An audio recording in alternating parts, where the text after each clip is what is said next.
Hello बच्चों, चलिए प्रश्न पढ़ते हैं। तो प्रश्न में दिया गया है, निम्नलिखित में से कौन सा सत्य है। तो चलिए देखते हैं विकल्प को।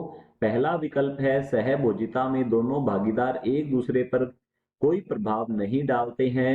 बी दिया गया है, सहजीविता में दोनों भागीदारों को परस्पर लाभ होता है।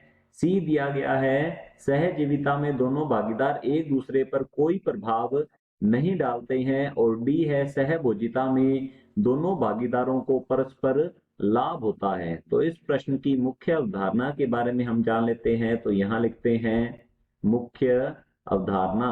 इस प्रश्न की मुख्य अवधारणा है हमारे पास समष्टि। तो लिखेंगे समष्टि पारस्परिक, समष्टि पारस्परिक क्रिया, क्रियाएं हम इन्हें कहते हैं। या फिर इन्हें हम जैविक पारस्परिक क्रिया या जीव पारस्परिक क्रिया कह सकते हैं।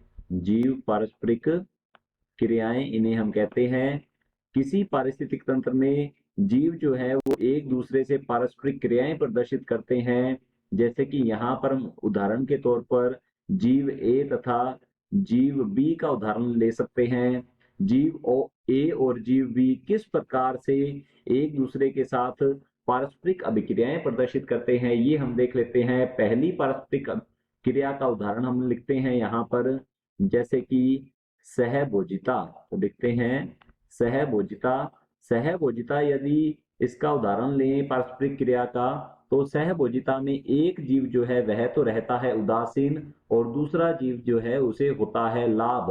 तो इसका उदाहरण हम ले सकते हैं, जैसे कि पशु जो है वह जंगल में या खेत में चरता है, तो वह चरते हुए घास को हिलाता है और उस घास में से जो कीट बाहर निकलते हैं वे कीट पक्षियों के द्वारा खाए जाते हैं। तो यहाँ पर पशु जो है उसे तो किसी प्रकार का ना तो नुकसान होता है ना ही उसे लाभ प्राप्त होता है, परंतु पक्षी जो है जो कि जीव बी की तरह होते हैं उन्हें लाभ प्राप्त होता है। दूसरा उदाहरण हम यहाँ लिख सकते हैं, जैसे कि समष्टि पारस्परिक क्रिया का ये होगा सहोपकारिता। तो लिखेंगे सहोपकारिता।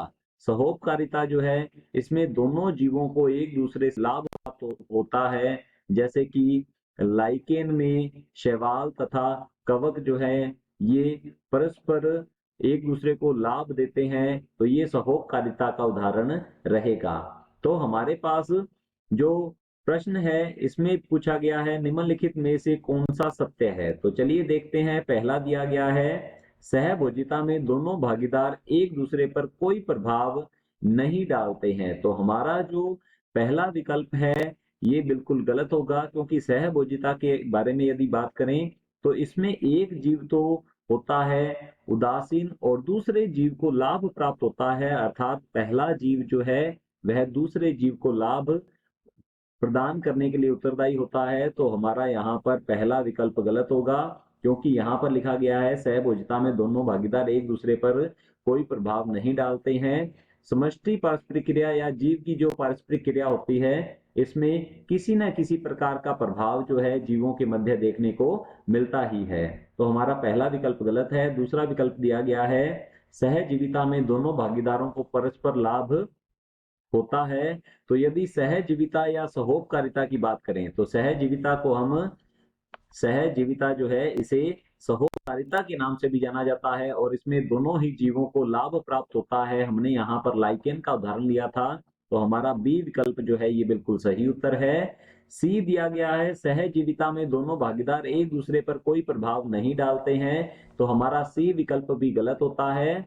और डी दिया गया है, सहभोजिता में दोनों भागीदारों को परस्पर लाभ होता है। तो हमारा डी विकल्प भी गलत होगा, क्योंकि इसमें एक जीव जो है वह उदासीन रहता है और दूसरे जीव को लाभ प्राप्त होता है। तो हमारा विकल्प बी बिल्कुल सही उत्तर है। आशा करता हूं आपको समझ में आया होगा। धन्यवाद।